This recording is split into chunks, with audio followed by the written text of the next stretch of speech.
할렐루야. 우리 옆에 분에게 인사합시다. 1년 360일 보는 분이어도 이 시간만큼은 우리 행복한 마음으로 입을 좀 벌리죠. 이렇게 좀 찢으면서 인사합시다. 웃고 사랑하고 축복합니다. 예, 감사하고 고맙습니다. 1년 잘 살아오셔서 감사하고 고맙습니다. 자, 오늘 왕이신 그리스도 주일 의미를 잠깐 설명해 보고 왜 제가 오늘 게으름을 극복하라라는 말씀을 여러분에게 전하는지 함께 말씀을 통해서 올 텐데, 이 왕이신 그리스도 주일은 대림절이 시작되기 직전에 시행이 되는, 해당이 되는 주일이고, 이날은 예수 그리스도를 만유의 왕으로 기념하고 그분의 통치와 왕국이 이제 그 예수님의 그 나라가 있음을 우리가 묵상하는 데 초점이 맞춰져 있는 주일이기도 하죠. 그러니까 예수님은 예전에 있었던 예수님이 아니라 지금도 살아 역사하시고 우리의 만왕의 왕으로 오셔서 우리의 삶 속에서 그 나라가 실현되고 있다라는 것을 상징적으로 보여주고 있는 날이 바로 오늘이고요. 오늘의 삶 속에서 예수 그리스도의 왕국이 실현된다고 하는 것은 저와 여러분의 삶 속에서도 동일하게 실현되고 있다고 하는 우리의 고백이, 또 혹은 우리의 삶의 중요성을 되새기는 그런 날이기도 합니다. 예수님은 이 땅에 오셔서 정의와 평화의 사랑을 우리에게 보여주셨죠. 그래서 이 마지막 교회력으로 보면 교회의 절기는 11월 마지막으로 이제 끝이 납니다. 세상은 1월 1일로 되지만 저희 교회력으로는 한 달 전에 그렇게 교회력으로 끝이 나고 새롭게 시작하는 게 12월 첫 주 첫날이라고 그렇게 볼 수 있습니다. 예수님의 이 땅에 오심은 어두운 곳에 빛을 비치고 또 썩어져 있는 곳에 소금으로서의 그 방부제의 역할, 또 빛과 소금의 역할을 감당하시기 위해서 이 땅에 오셨음이 선포되는 날이기도 하지요. 이 날을 여러분들 잘 기억하시면서 오늘을 한번 내 신앙 가운데 점검해보고 내가 주님의 뜻대로 잘 살았는가 라고 하는 그러한 평가, 자평하는 시간이 되었는데, 잘한 것은 조금 우리가 접어두고 혹시 부족한 것이 있다면 어떤 것이 있었는가 라고 하는 것을 한번 생각해 보고자 합니다. 그래서 오늘 본문의 말씀을 통해서 게으름을 극복하라, 이 게으름이라고 하는 것이 우리들의 신앙 가운데 어떠한 부분 속에 영향을 미치고 있는가 한번 생각해 보기를 원하는데요. 그래서 말씀의 시작을 개미와 배짱이로 시작해 보고자 합니다. 여러분이 잘 알고 있는 이솝우화 중에 개미와 배짱이가 있죠. 이 우화는 추운 겨울을 잘 대비하는 개미와 이도저도 아닌 여름 내내 악기를 타고 노래만 하는 한가로운 시간을 보내는 그런 게으른 배짱이에 대한 이야기입니다. 여러분은 굳이 이 이솝우화를 설명하지 않아도 개미와 이솝우화, 이 배짱이의 어떤 둘의 그 평가는 여러분이 잘 알고 있을 겁니다. 배짱이가 여름 내내 놀아서 아무것도 준비하지 않죠. 준비가 잘 되어진 이 개미를 찾아가게 됩니다. 구걸하게 되죠. 여름 내내 놀았을 때는 우리가 잘 놀고 행복해서 인생이 즐거울 수 있었을지는 모르겠지만, 이제 우리에게 그 어떤 위기가 닥쳐왔을 때, 이 배고픔이라고 하는 위기가 닥쳐왔을 때 이 배짱이는 개미를 돌아보게 되죠. 그가 가진 것을 돌아보는 게 아니라 그가 실천해 온 그 여름에 준비하는 과정을 생각해 보았을 겁니다. 저와 여러분이 오늘 이 왕이신 그리스도의 주일을 맞이해서 우리가 1년 동안 혹은 개미로 살았는가, 아니면 배짱이로서의 삶을 살았는가, 나는 지금 영적인 배고픔을 지금 맞고 있으면서도 그것을 해결하려고 하는 그런 노력이 있는가 없는가 한번 생각해 보는 시간이 되었습니다. 이 개미와 배짱이, 개미의 부지런함에 대해서 기록하고 있는 성경이 있어요. 잠언 6장 6절부터 11절에 보면 이 개미에 대한 부지런함에 대해서 설명하고 있는데, 우리 함께 한번 여러분의 목소리로 한번 읽어보겠습니다. 시작. 게으른 자여 개미에게서 가서 그의 하는 것을 보고 지혜를 얻으라. 계미는 두령도 없고 감독자도 없고 통치자도 없으되 먹을 것을 여름 동안에 예비하며 추수 때에 양식을 모으느니라. 게으른 자여, 내가 어느 때까지 누워 있겠느냐?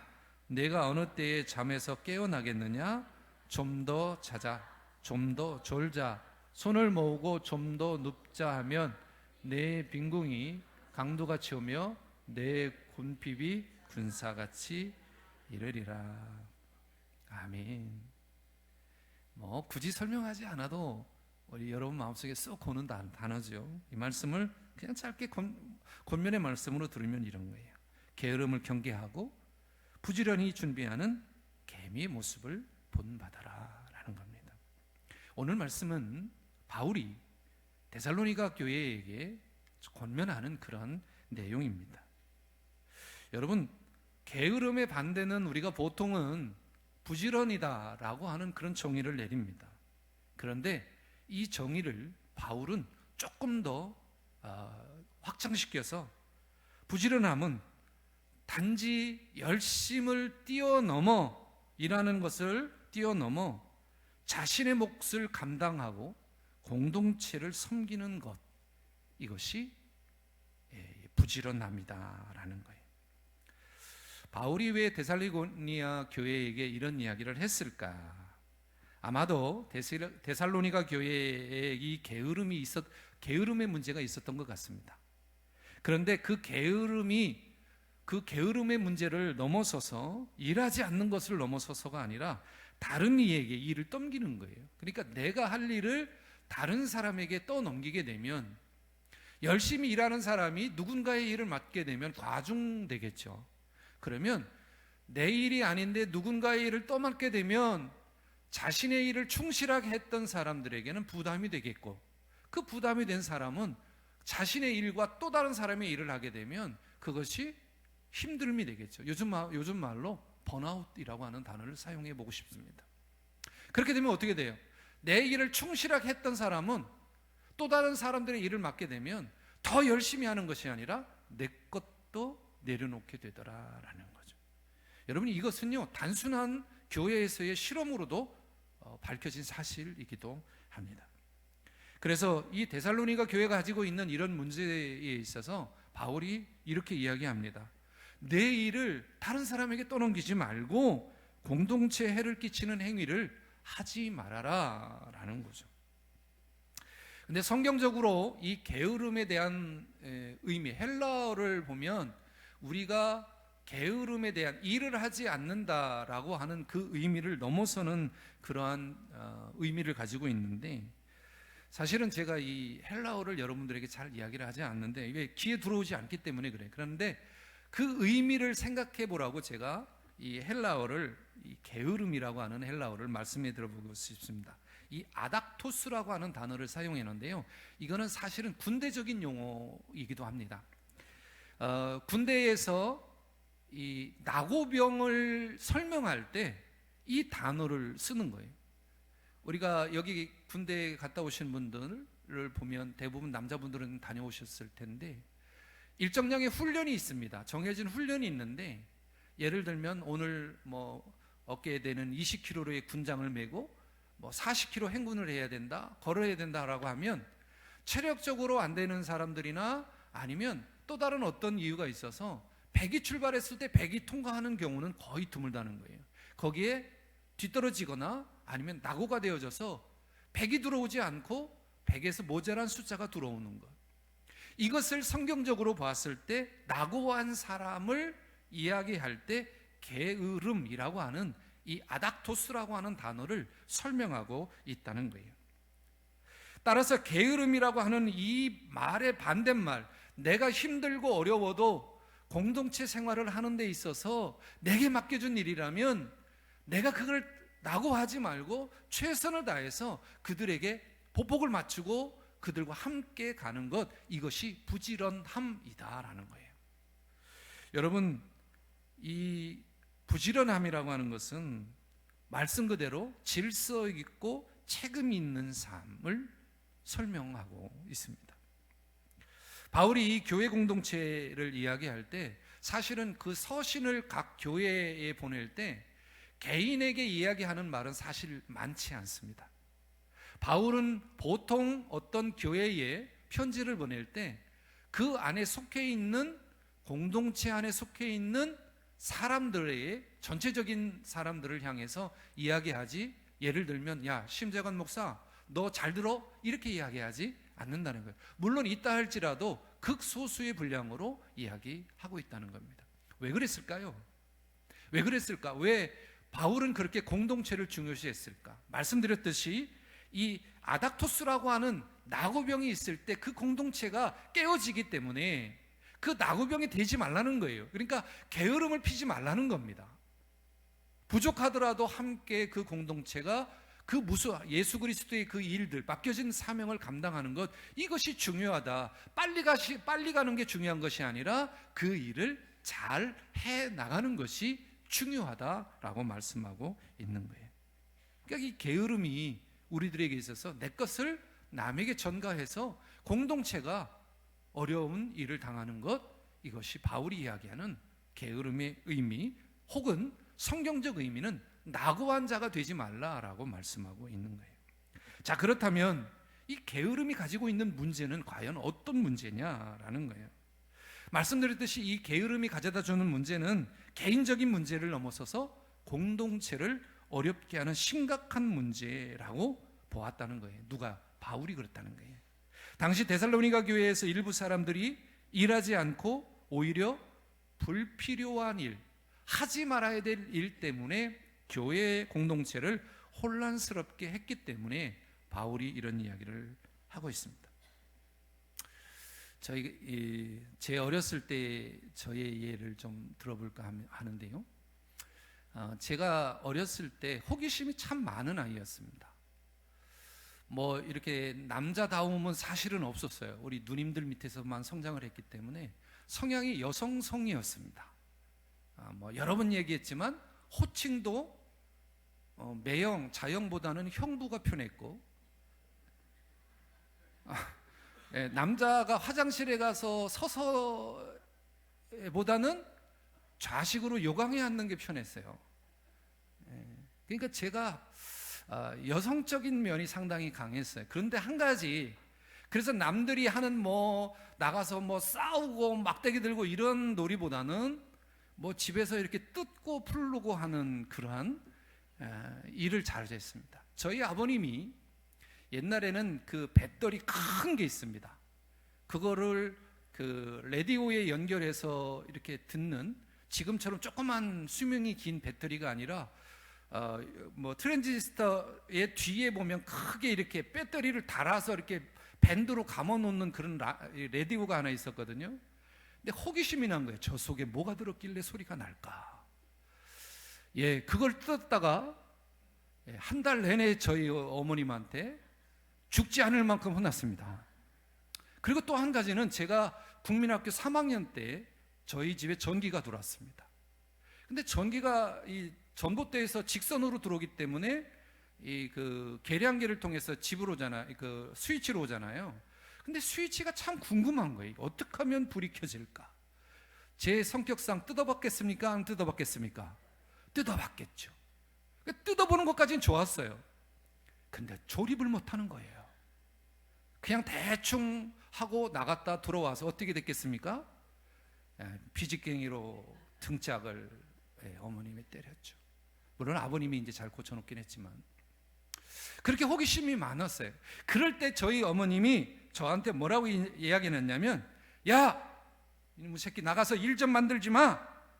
그냥 집에 있어. 아무것도 건드리지 말고 집에 있어. 일 만들지 마.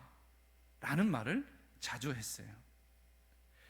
여러분, 이 일을 만든다, 이게 지금 바울이 데살로니가 교회에 하고 싶은 말이에요. 이 일을 만든다고 하는 것은 어떤 의미냐면, 불필요한 일을 만드는 부분에 대해서 지적하고 설명하는 거예요.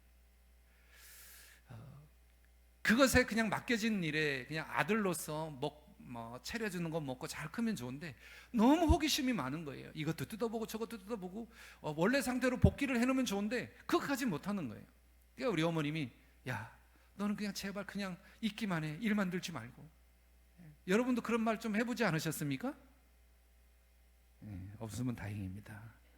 저는 이 어머님의 말을 잘 많이 듣고 살았어요. 그래서 일을 만든다 하는 이 표현은 바울이 쓸데없는 일에 바쁘게만 살아가지 말고 그 일을 망각하지 말고 주님이 주신 일을 망각하지 말고 잘 맡겨진 일에만 충성하라라는 거예요. 여러분, 일을 만들면 어떤 문제가 생기냐면 분주함이 생깁니다. 그걸 해내기 위해서 새로운 일을 만들면 분주해요. 예를 들면 이런 거예요. 우리가 이제 오늘 정책당회를 해서 다음 주 우리 재적회 보고를 할 텐데 제가 1년 동안 이런 일을 하겠습니다라고 목회 보고를 했어요. 근데 예산도 안 잡히고 아무것도 없어요. 근데 생뚱맞게 뭐 기백만 원이 들어가는 일을 막 장로님들한테 얘기를 했어요. 내가 이거 할 겁니다. 꼭 할 겁니다. 장로님들이 난감해하죠. 재정부에서 난감해 합니다. 목사가 고집을 부려요. 이거 무조건 해야 된다고. 그럼 장로님들은 어떻게 하겠어요? 목사가 한다니까 뭐 계획이 있겠지. 근데 얘기를 들어보면 오늘 달라지고 내일 달라지고 또 오늘 했던 얘기 다음 주에 들어보면 또 엉뚱한 얘기하고, 이게 계획이 없는 거예요. 생각나는 대로 하는 거예요. 그러니까 그걸 맞추기 위해서 장로님들이나 권사님들이나 성도님들이 막 이리 뛰고 저리 뛰고 막 분주하게 뛰어가는 거예요. 그러니까 우리가 예를 들어서 말씀을 드린 거예요. 우리가 계획하고 준비하고 실행하고 실천하는 것은 우리가 어떤 준비되어진 약속이라는 거예요. 그런데 불필요한 일을 만들게 되면 이 약속이 없게 되고 그 일을 만들어내기 위해 이루기 위해 분주해지는 목사의 말소리밖에 없다라는 겁니다. 여러분, 무의미하게 쓸데없이 두루 다니고 부산한 것, 이게 분주함이라고 하는 단어의 의미죠. 부산스러운 삶은 우리들에게 진정한 삶의 의미를 가져다 주지 못해요. 그래서 여러분이 우리가 1년 동안 송구영신 예배를 통해서 여러분에게 말씀을 주시잖아요. 그러면 여러분 개인적으로 내가 1년 동안에 이런 일을 해보게 해야 되겠다, 그럼 우리가 이런 계획을 세웁니다. 여러분이 가장 먼저 세우는 계획이 1년에 성경 봉독 완독하는 거 아니에요? 그렇죠? 예. 그런데 한 3개월 해보니 민수기에서 신명기, 레위기까지 가면 잘 가는 것 같아요. 출애굽기까지는 잘 재밌거든요. 근데 레위기 가면 법하고 뭐를 잘라야 되고 제사 지내야 되고 여기부터 안 나가는 거예요. 1년 내내 거기에서. 그러다 신약 가보면 있기 좋은 데까지 가죠. 예, 결국은 또 복음서를 끝으로 성경 봉독은 끝나더라. 왜 그럴까요? 왜 우리가 계획하는 것들을 잘 이뤄내지 못할까요? 우리 마음에 조급함이 있기 때문에 그래요. 분주함이 있기 때문에 그래요. 해내야 되겠다라고 하는 목표의식은 있는데 그것을 나름대로 어떻게 읽고 어떻게 나름 나의 삶에 맞추어서 그것을 완성해낼까라고 하는 나름의 계획이 없는 거예요. 준비되어진 계획이 없기 때문에 그 삶이 부산스러운 거라 할 수 있습니다. 전도서 10장 18절에 아주 좋은 예가 되는 말씀이 있어요. 같이 한번 읽어보겠습니다. 시작. 게으름으로 말미암아 석가래가 내려앉고 손이 떨어짐으로 말미암아 집이 새느니라. 여러분, 좋은 집이요, 아름답게 진 집이요, 사람이 살지 않고 5년만 되면 어떻게 되는지 아세요? 그 집은요, 겉모양은 좋을 줄 몰라도 벌써 집의 형태가 변형이 되게 되어져 있어요. 그런데 여러분, 다 쓰러져가는 초가집이라도요, 쓸고 닦으면 그것은 정말 오래 갑니다. 저희 처가집이요, 집 주추를 이렇게 세우자면 곧잖아요. 담을 하는데, 그런데 옛날에 손으로 설계도가 없이 지은 집이라서 이렇게 자꾸 휘어요. 밖에서 보면 한 45도 각도로 담이 이렇게 태워져 있습니다. 야, 저거 큰일 났다, 무너질 것 같다 라고 생각하지만, 여러분, 기울어진 담을 망치로 도끼로 때려도요 안 넘어져요. 왜 그런지 아십니까? 그 흙벽담을 어머님이 닦고 쓸고 옛날 분들 여기 아시잖아요. 장독 하나 닦으면서도 장독하고 얘기해요. 그 소리를 듣는다는 그런 말이 있지 않습니까?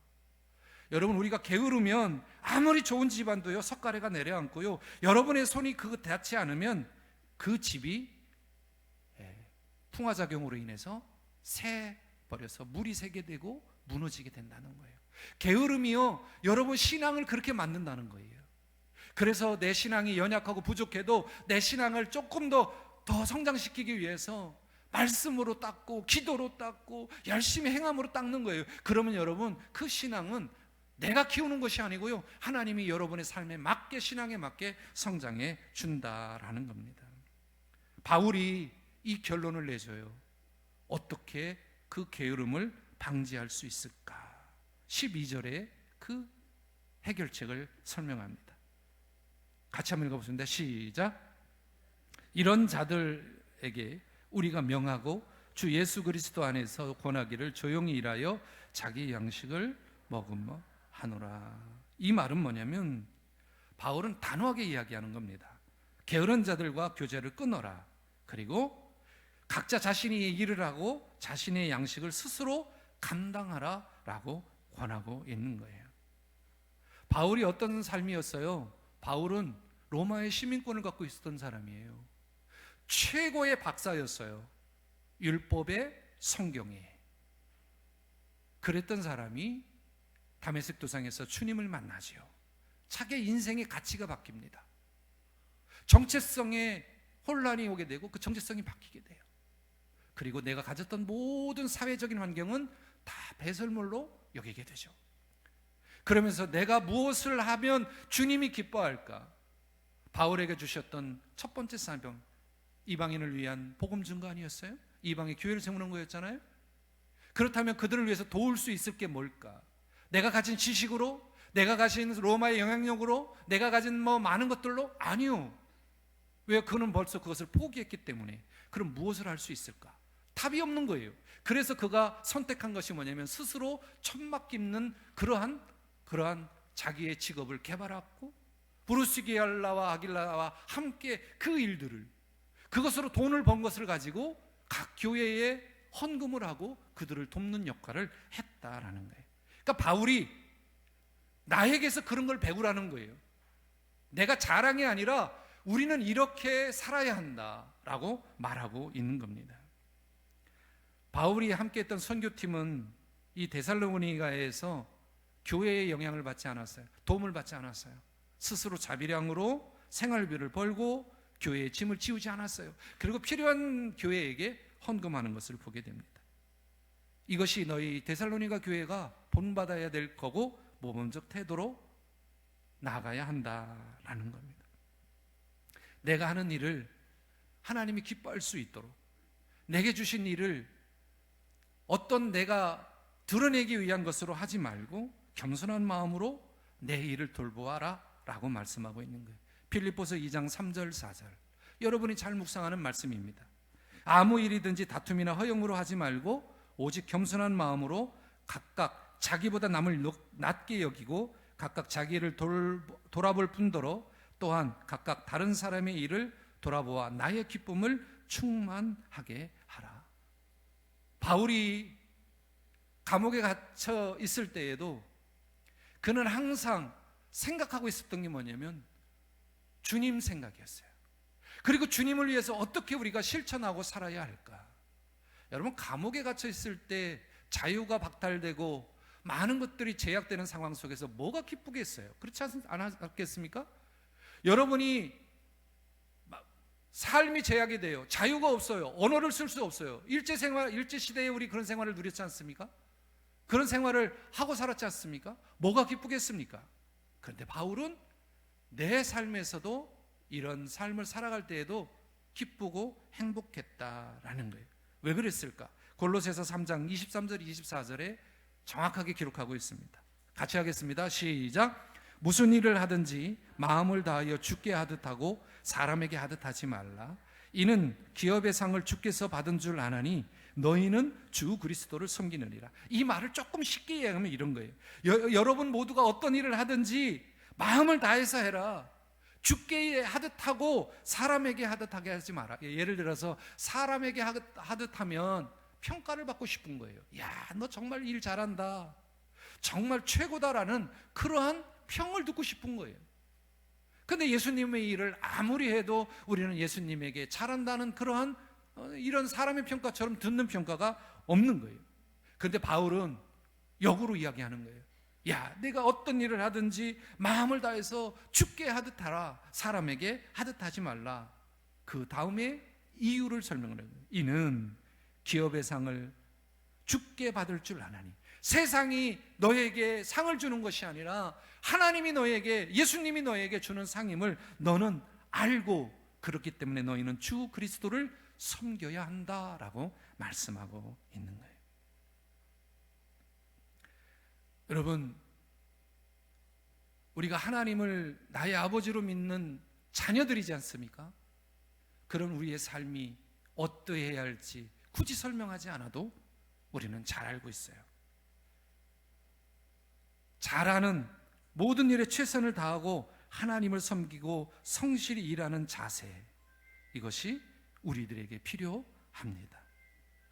여러분, 게으름을 이기는 것은 개인의 책임을 다하는 데 그치지 않고 교회 전체가 선을 행하는 일에 사용해야 하는 것입니다. 사랑하는 여러분, 부지런하여 게으르지 말고 열심을 품고 주를 섬기라, 로마서 12장 11절 말씀에 기록하고 있습니다. 히브리서 6장 12절은 이렇게 또 말합니다.